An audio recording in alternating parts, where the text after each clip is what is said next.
चंद्रमा उसी जल में प्रतिबिंबित होता है जो जल शांत है, स्थिर हो।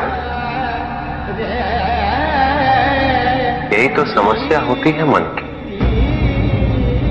मन कभी भी शांत नहीं हो पाता है। जहां शांति नहीं वहां कुछ भी नहीं रुकता। समुद्र की लहरों की भांति विचारों का उपद्रव मन को निरंतर स्थिर रखता। कुछ भी सुनने और समझने के लिए मन का मौन रहना आवश्यक है, किंतु मन मौन रहना नहीं जानता। वो तो निरंतर कुछ ना कुछ कहता रहता। प्रतिपद शब्दों का आक्रमण चलता रहता है मन पर, और यही आक्रमण है जिसके कारण व्यक्ति कभी भी शब्दों के परे नहीं जा पाता। जहां जीवन की सत्यता का बोध उसकी प्रतीक्षा कर रहा होता।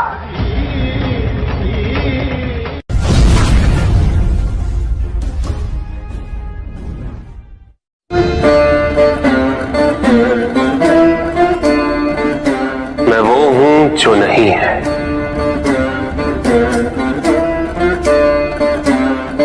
जो नहीं है वो मैं हूं।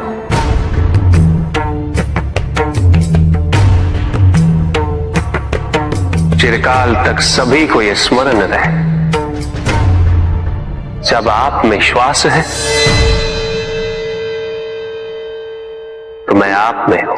देव देव महादेव शिवा, देव देव। और जिस क्षण आप में श्वास नहीं देव देव तब आप मुझ पे हैं। देव शिवा, देव देव महादेव।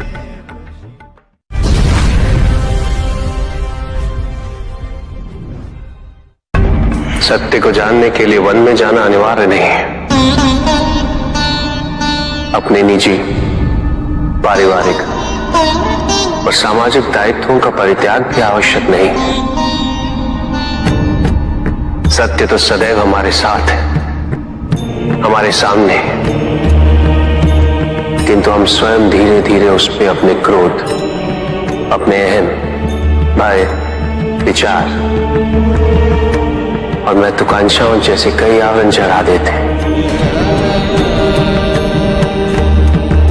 सत्य हमसे नहीं, हम स्वयं सत्य से दूर हो जाते हैं।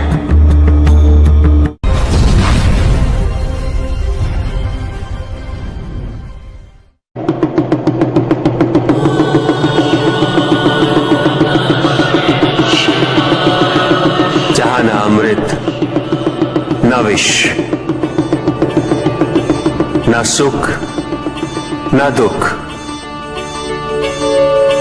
न स्वर्ग, न नरक, वही परम आनंद है। उसी परम आनंद तक की यात्रा है तुम्हारी। ये यात्रा आनंद के सानिध्य की है, ये यात्रा सानिध्य के आनंद की है। और इस यात्रा में मैं प्रतिपल तुम्हारे साथ हूं। मुझे ढूंढो मत, केवल पहचानो, तुम ही मैं हूं, मैं ही तुम। हर आरंभ का मैं ही अंत हूं, और हर अंत सदैव मेरा ही आरंभ होगा। देव देव महादेव शिवा, देव देव महादेव शिवा। तुम्हारे साथ छल तुम्हारी अपनी इच्छाओं ने किया है,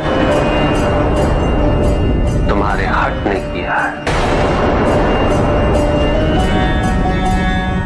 तुम्हारी अपनी सोच ने किया है। ये रहस्य नहीं कि प्रत्येक आत्मा मुक्ति की इच्छुक होती है।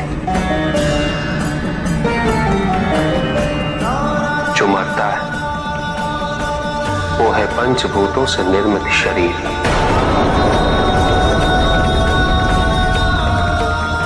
किंतु आत्मा तो अजर है, अमर है।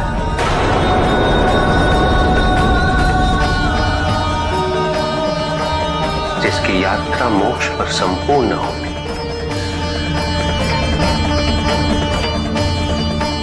जहां सांसारिक बंधनों से व्यक्ति मुक्त हो जाता है,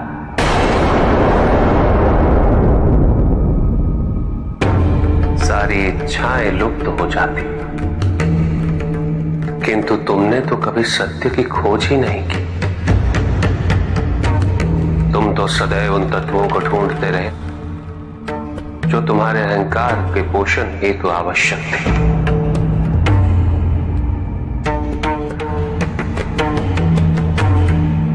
किंतु सत्य तो यही है कि ना कोई तुम्हारा है और ना तुम किसी के। जो है वो परमात्मा का है, और जो नहीं वो भी परमात्मा का ही है। इस शरीर में तुम इस सत्य से अनभिज्ञ हो, किंतु इस शरीर के पूर्व तुम्हें इस सत्य का बोध था, और इस शरीर के पश्चात भी रहेगा। प्रश्न ये है कि क्या तुम इस सत्य को अभी स्वीकार करना चाहते हो? यदि करते हो तो परिवर्तन का मार्ग स्वतः प्रदर्शित हो जाएगा। आजीवन तुम प्रत्यक्ष को ही सत्य मानते रहे, परोक्ष सदैव महत्वहीन रहा। तुम्हारे पास यही अवसर है उस भूल को सुधारने का। भक्ति हेतु यदि कुछ अनिवार्य है तो केवल भक्ति ही।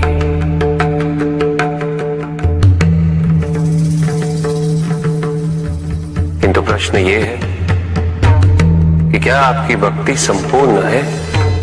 विश्वास और भ्रम के बीच की रेखा अत्यंत महीन होती है।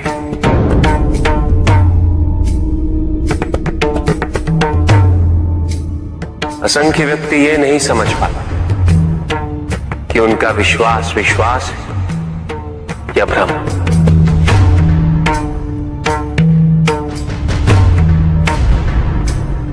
मुझ तक पहुंचने के लिए किसी और की आराधना अनिवार्य नहीं। मेरे सच्चे भक्त तो मुझे किसी भी रूप में पूज सकते, किसी भी रूप में प्राप्त कर सकते। ओम नमः शिवाय। पुरुष और प्रकृति एक है, वो कभी पृथक नहीं हो सकते। शक्ति शिव के बिना अधूरी है,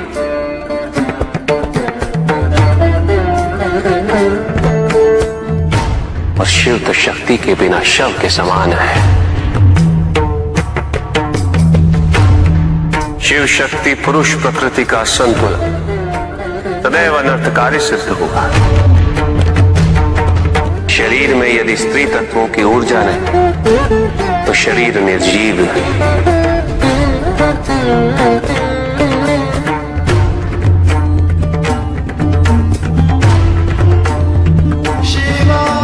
शक्ति और शिव के संपूर्ण रहस्यों को समझ लेना भक्ति, ज्ञान और तपस्या की पराकाष्ठा है।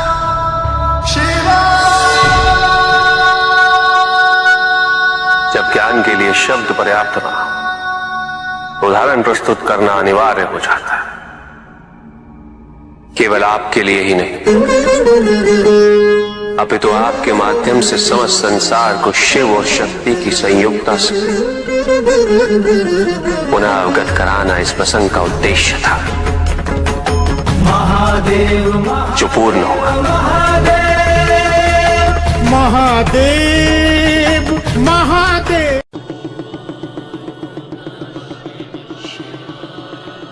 जहां न अमृत न विष, न सुख न दुख, ना स्वर्ग ना नरक, वहीं परम आनंद है। उसी परम आनंद तक की यात्रा है तुम्हारी। ये यात्रा आनंद के सानिध्य की है। ये यात्रा सानिध्य के आनंद की है। और इस यात्रा में मैं प्रतिपल तुम्हारे साथ हूं। मुझे ढूंढो मत, केवल पहचानो, तुम ही मैं हूं, मैं ही तुम। हर आरंभ का मैं ही अंत हूं, और हर अंत सदैव मेरा ही आरंभ होगा।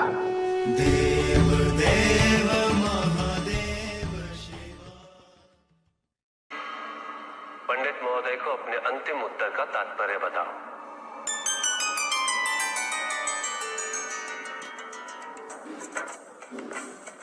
तात्पर्य यह है पंडित जी, इस जगत में 1 गुण, 2 गुण, 3 गुण, 5 गुण, ये सारे आरोपण मानव का मस्तिष्क करता है। अन्यथा जगत तो ब्रह्म माया है, और ये सारे गुण भी माया मात्र है। सब कुछ निर्गुण है मेरे महादेव की भांति।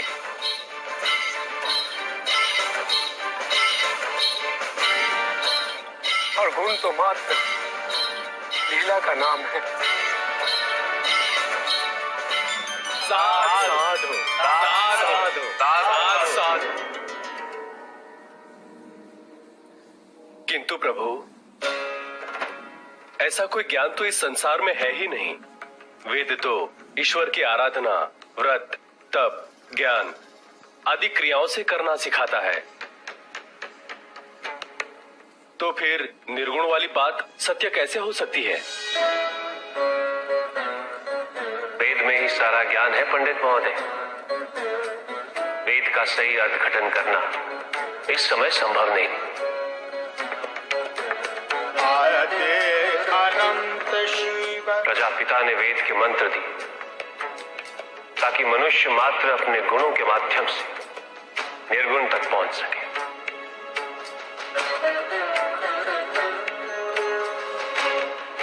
किंतु आप सब गुणों की मीमांसा में ही रुक गए। प्रश्न भी आपका और उत्तर भी आप ही का। व्रत, तप, दान, यज्ञ इत्यादि से ही संसार का निर्वाह होता है। किंतु उसी वेद में ईश्वर प्राप्ति के लिए निर्गुण बनने का मार्ग छिपा हुआ है। उस ज्ञान को आप देख नहीं पाते पंडित महोदय। इसीलिए अपने आप को देवताओं से अधिक ज्ञानी समझते।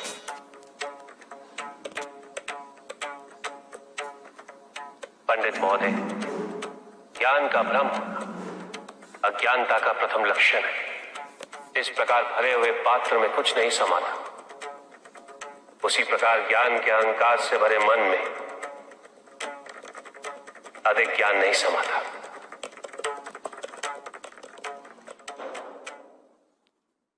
पूछ सकता हूं? अवश्य ऋषि कश्यप। जहां प्रश्न नहीं वहां जिज्ञासा नहीं, और जहां जिज्ञासा नहीं होती वहां ज्ञान की वृद्धि नहीं हो सकती।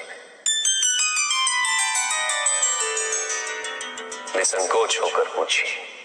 प्रभु, आप तो कालोपरी हैं, सर्वज्ञ हैं, त्रिकालदर्शी हैं।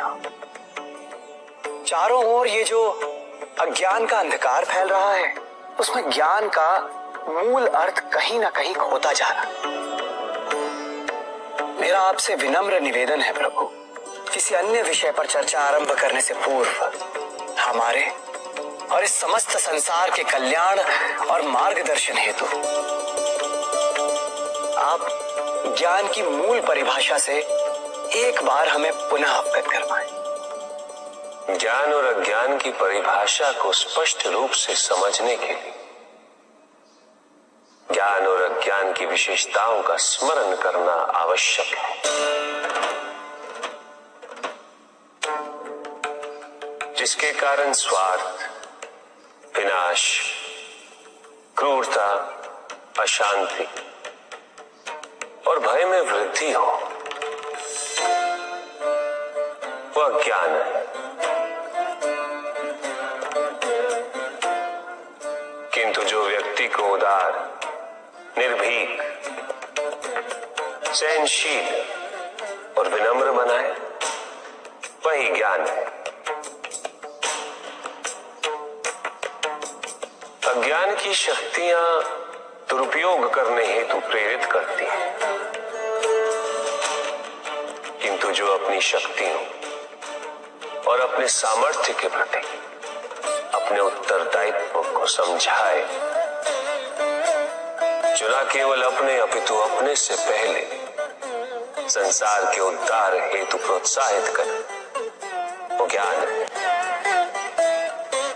ज्ञान का मूल उद्देश्य ही परोपकार है, सृजन है।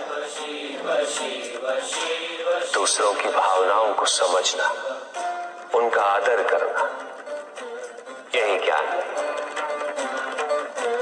क्योंकि ज्ञान हमें न केवल अपने अपितु दूसरों के दुख और सुख के प्रति भी संवेदनशील बनाता है। किंतु जो दूसरों की भावनाओं का अनादर करे, उसे ज्ञान की श्रेणी में कैसे रखा जा सकता है?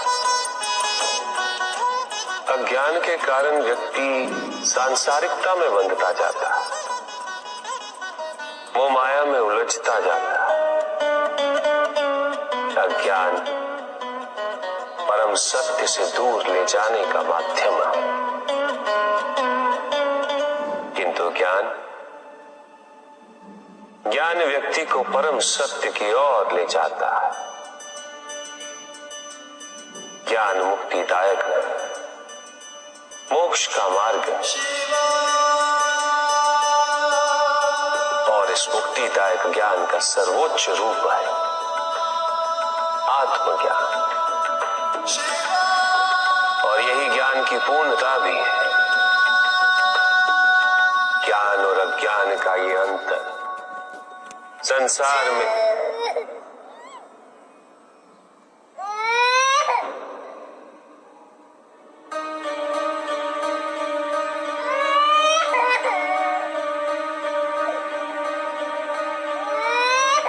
ऋषि कश्यप, ये तो किसी शिशु का क्रंदन है।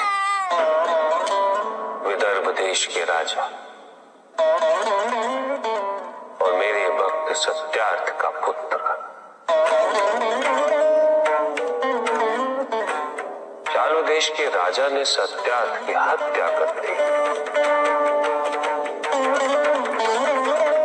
सत्यार्थ की पत्नी ने अपने शिशु के साथ अपनी रक्षा करने हेतु वन में शरण ली, किंतु अब तो वो भी मृत्यु को प्राप्त हो चुकी है।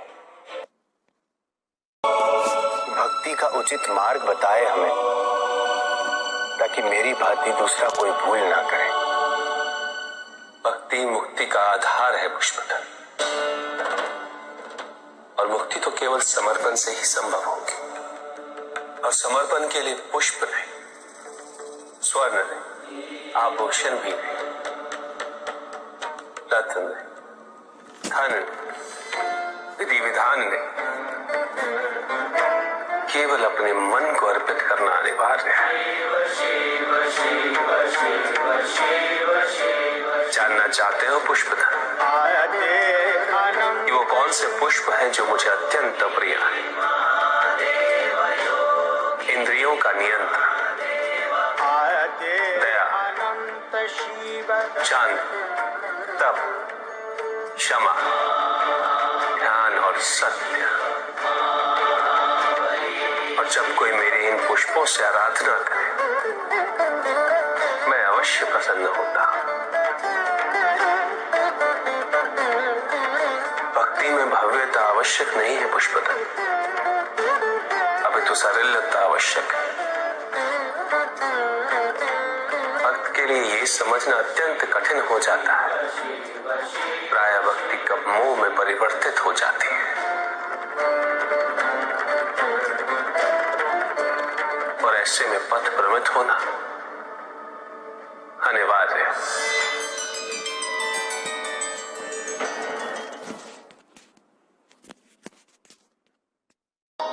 किंतु पिताजी, कुछ व्यक्ति अहिंसा का व्रत कर रहे हैं, किंतु अधिकांश व्यक्ति तो शस्त्रों से सुसज्जित होकर घूम रहे हैं। शरीर की रक्षा के लिए बड़े दुर्ग बनाए जा रहे हैं, कवच बनाए जा रहे हैं, क्योंकि उन्होंने स्वयं योग और शुभता के कवच का त्याग कर दिया पुत्र। क्योंकि अब शुभता उनके लिए जीवन को जीने का आधार नहीं रह गई, क्योंकि योग तो अब केवल उनके लिए एक कठिन सी साधना है। जो व्यक्ति, जो समाज योग से और साधना से जितना विमुख होगा, वो समाज आत्मरक्षा के लिए कवच, दुर्ग और अस्त्रों और शस्त्रों के निर्माण हेतु सदैव विवश होगा।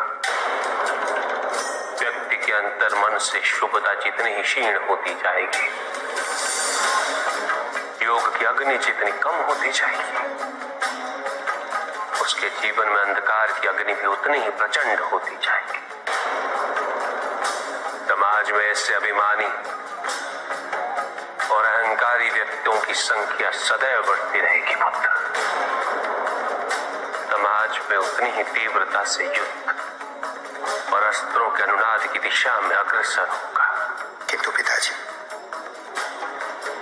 जो समाज योग शुभता से विमुख होता जा रहा है,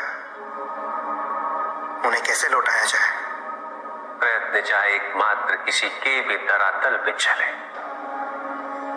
जब तक सृष्टि के किसी भी अंश, जब तक एक प्राणी भी शुभता और योग के द्वारा इस समाज को संचालित करने के लिए प्रयत्नशील रहेगा, जब तक वो शुभता और योग को केवल शोभा की वस्तु नहीं समझेगा,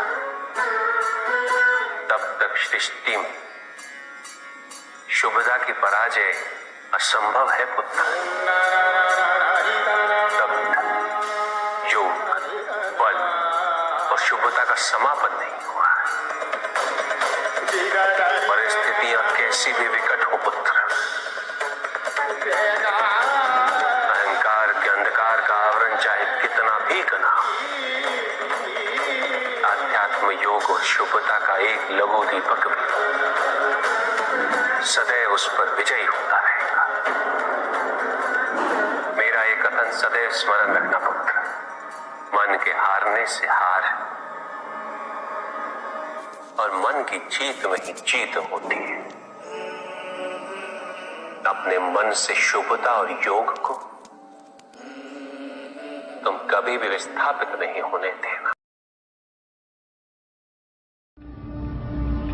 जब भी किसी व्यक्ति के कार्य में अहम भाव प्रबल हो, तो अहंकार व्यक्ति जैसा भी हो, उसे अस्तित्व केवल वैसा ही प्राप्त होता है। व्यक्ति यदि अपने कर्मों के लिए अपने को उत्तरदायी समझे, तो वो स्वतंत्र था। जब तक व्यक्ति किसी और को उत्तरदायी समझेगा, तब तक वो निर्भर रहेगा। व्यक्ति यदि ये सोचे कि उसके दुख का कारण कोई और है, तो सुखी कैसे रह पाएगा? यह असंभव है, क्योंकि दूसरों को परिवर्तित करना उसके वश में है। वो तो केवल अपने आप को परिवर्तित कर सकता है। यही एक स्वतंत्रता है उसके पास।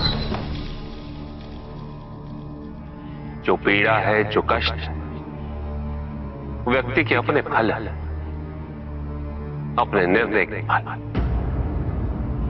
और जिस दिन वो अपने निर्णय परिवर्तित करते, उसी दिन उसके जीवन में परिवर्तन भी आता है। जिन्होंने जीवन के प्रति घृणा सिखाई, उन सभी व्यक्तियों ने पृथ्वी को नर्क बनाने में अपना योगदान दिया। इसलिए अधिकांश व्यक्ति अपने दोष, अपनी त्रुटियां और अपनी व्यर्थता को जीवन पर आरोपित कर मुक्त हो जाते हैं। उन्हें लगता है कि जीवन ऐसा ही होता है और उसके समक्ष वो विवश। वो ये नहीं समझते कि वो जिन प्रवृत्तियों को लिए, वो प्रवृत्तियां दुख को जन्म देने वाली वृत्तियां हैं। वो अपनी अज्ञानता के गहराई से अनभिज्ञ है और वो अपने अहंकार में ये स्वीकार नहीं कर पाते कि वो तो कुछ जानते हैं। अहंकार सर्वज्ञता का भ्रम उत्पन्न करता है। न जानने की स्वीकृति बहुत बड़ी विनम्रता है और वही पवित्रता भी है। हमें संसार में संतुलन को बनाए रखने की पवित्रता के आधिक्य किया। व्यक्ति अपने को खो दे समझती है, व्यक्ति अपने को समर्पित कर दे, छोड़ दे अहंकार को, तो भ्रम की इच्छा ही पूर्ण होती है और अभी भी वही फलित हो रही है। ऐसा नहीं है कि हम उससे भिन्न फलित करा लेंगे, लेकिन व्यक्ति भिन्न फलित कराने में लड़ेंगे, टूटेंगे, नष्ट होंगे। एक नदी में एक बार बाढ़ आ गई पुत्र। दो छोटे से तृण उसमें बह रहे थे और उसमें से एक नदी में तिरछा पड़ गया और वो बाढ़ को रोकने का प्रयास कर रहा था। वो अत्यंत ऊंचे स्वर में कह रहा था कि नदी को आगे नहीं बढ़ने देगा। यद्यपि नदी तो बस बढ़ती ही जा रही थी। वो फिर ऊंचे स्वर में यही कह रहा था कि मैं इसे अवश्य रोकूंगा, यद्यपि रोक नहीं पा रहा था। नदी को तो उसके संघर्ष का कुछ भी पता नहीं चल रहा था, किंतु नदी को उसके होने या ना होने से क्या अंतर। उस कण के लिए तो यह अत्यंत महत्वपूर्ण था। उसका जीवन तो संकट में था। वो तो बस बहे जा रहा था। वो जहां भी पहुंचता, किंतु उसे पहुंचना तो संघर्ष करके ही था। किंतु ये बीच का क्षण, ये बीच का काल दुख, पीड़ा, द्वंद्वता का काल है। वहीं दूसरी ओर जो दूसरा तृण था, उसने अपने को समर्पित कर दिया। वो तो नदी में सीधा पड़ा हुआ था। नदी के प्रवाह के साथ साथ बहता जा रहा था और उसे ऐसा प्रतीत हो रहा था जैसे कि वो नदी को दिशा दे रहा, उसे प्रवाहित होने में सहायता कर रहा। वो तो ये निश्चय कर बैठा था कि नदी को समुद्र तक पहुंचाकर ही रहेगा, किंतु नदी को उसकी उपस्थिति का भी आभास नहीं था। नदी पर उन दोनों के होने या ना होने का कोई प्रभाव नहीं था। नदी तो बस बहे जा रही थी। ब्रह्म की इच्छा को जाना नहीं जा सकता, किंतु ब्रह्म के साथ एक अवश्य हुआ जा सकता, और तब व्यक्ति की अपनी इच्छा तो खो ही जाती है। केवल उसकी इच्छा ही शेष रह जाती। युद्ध किसी व्यक्ति से नहीं, मानसिकता से होता।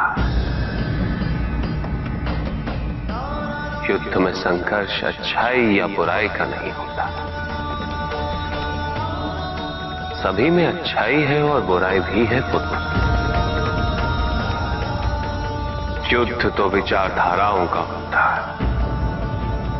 व्यक्ति अपने पराक्रम पर, अपनी क्षमता पर विश्वास कर युद्ध करता है, और जब उस विश्वास को क्षति पहुंचती तो सब कुछ निरर्थक प्रतीत होने लगता। विनाश उसका मूल स्वभाव है। संगीत से ये प्रक्रिया और भी प्रबल होती, किंतु विनाश किसका? प्रश्न ये है।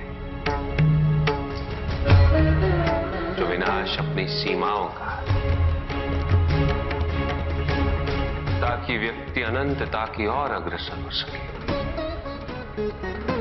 तो ये विनाश आंतरिक है और उसमें संगीत सहायक अवश्य होता। किंतु यदि मन संकीर्णता के बाहर ना आ पाए तो विनाश बाहरी होता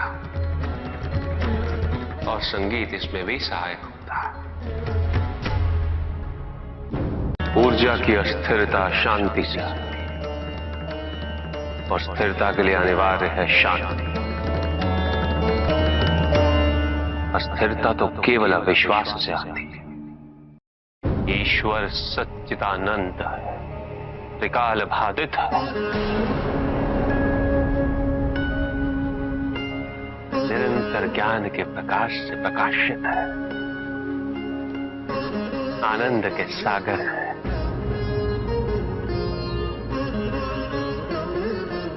ईश्वर ही सृष्टि के परम तत्व है, निरंजन है, निर्विकार है, निर्गुण और निराकार है,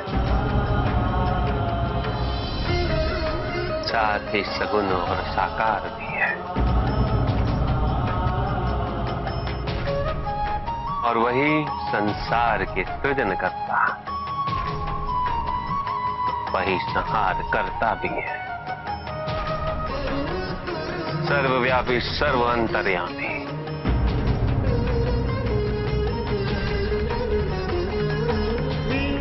और सर्व समर्थ भी है।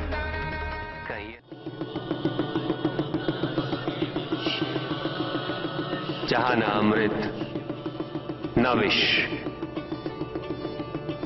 न सुख, न दुख,